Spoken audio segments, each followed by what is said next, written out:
Նախագծային աշխատանք հայոց լեզվից։ Թեման՝ խոսքային վթարները ամենուր։ Տևողությունը 11 ժամ։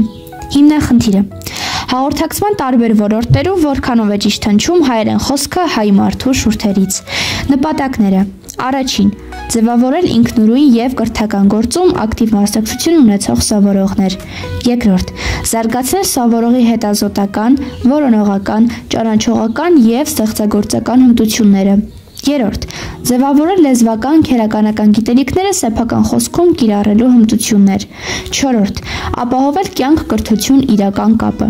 Վերջնարդյունքներ. Սովորողը կկարողանա առաջին՝ ակտիվ մասնակցություն ցուցաբերել կրթական գործում, երկրորդ՝ զարգացնել հետազոտելու, բացահայտելու և ստեղծագործելու գիտելիքները, երրորդ՝ կիրառելով պաշարած գիտելիքները, բացահայտած խոսքային սխալները շտկել և մատուցել ճիշտ, չորրորդ՝ ստեղծել ուսումնական տարբեր նյութեր։ Նախագիծը իրականացնում են Արադ քաղաքի համար 1 դպրոցի 8-րդ Բ դասարանի աշակերտները։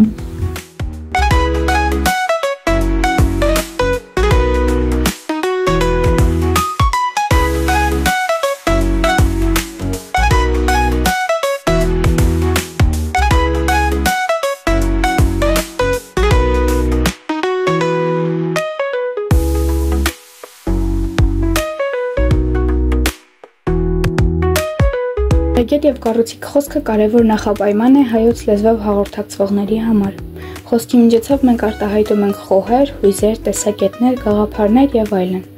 Ուստի անհրաժեշտ է, որ այն լինի լեզվաքերականական կանոնների շրջանակներում, զերծ օտարախառն բարբառային ժարգոնային տարրերից, բառերի սխալ գործածությունից և սխալ կառույցներից։ Վերջիններս խոսքը դարձնում են վթարային, որը հանգեցնում է այն ոչ ճիշտ ընկալվելուն։ Մենք անդրադարձել ենք խոսքային վթարներին, որոնք տարաբնույթ են և տարբեր ոլորտներում հանդիպող։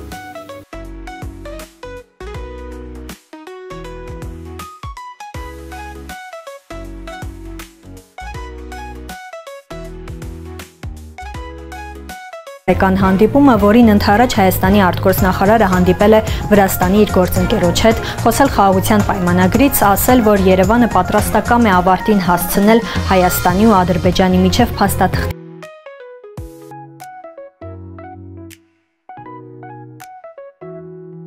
Գանե Քոչարյանից և Վիգեն Չատինյանից հօգուտ Հայաստանի Հանրապետության դատախազությունը ապօրինի ծագում ունեցող գույքի բռնագանձման հայցով պահանջում է բռնագանձել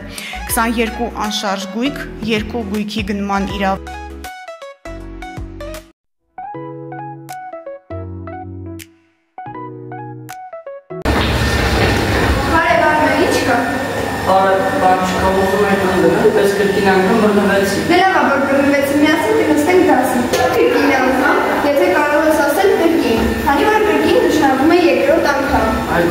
Ժամանակ ես կթել հայց լեզու սովորացրել, բայց ամեն դեպքում հաշվի կառնեմ ասածդ։ Աբրահամ, դու գիտես, որ Վազգեն Սարգսյանը մեր ազգի հպարտությունն է, իսկ ասես թե ինչու։ Բանոց չեմ ասի կասեմ, հանձինս Վազգեն Սարգսյանի 90-ականներին մենք ունեցանք կանոնավոր բանակ։ Լավ է, որ այդքան գիտես, բայց լավ չէ, որ միտքդ սխալ ես ձևակերպում, քանի որ եզակի գոյականների հետ օգտագործում ենք հանձին կապը, իսկ հոգնակի գոյականների հետ օգտագործում ենք հանձինս կապը, այս դեպքում պետք է լիներ հանձին։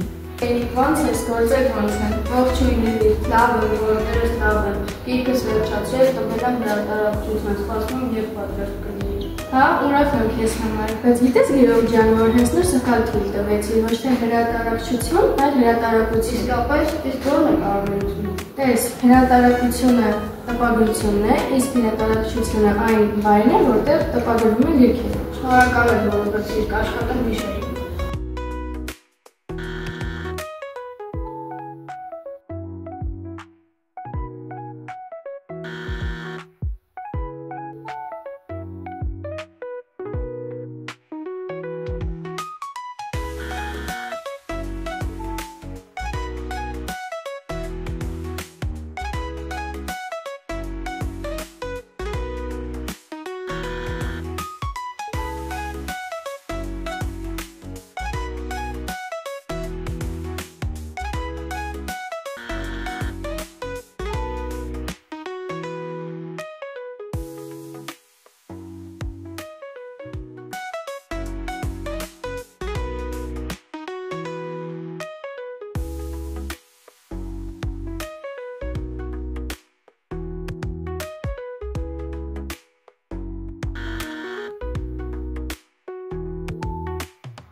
Եթե ուզում ես հպարտանալ, հպարտացիր իտալերեն։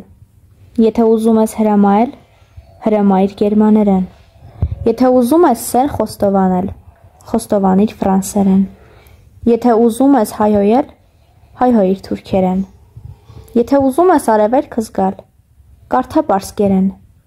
Իսկ եթե ուզում ես աղոթել, աղոթիր միմիան հայերեն, միայն հայերեն։ Հայերենը Աստծո հետ խոսելու միակ լեզուն է։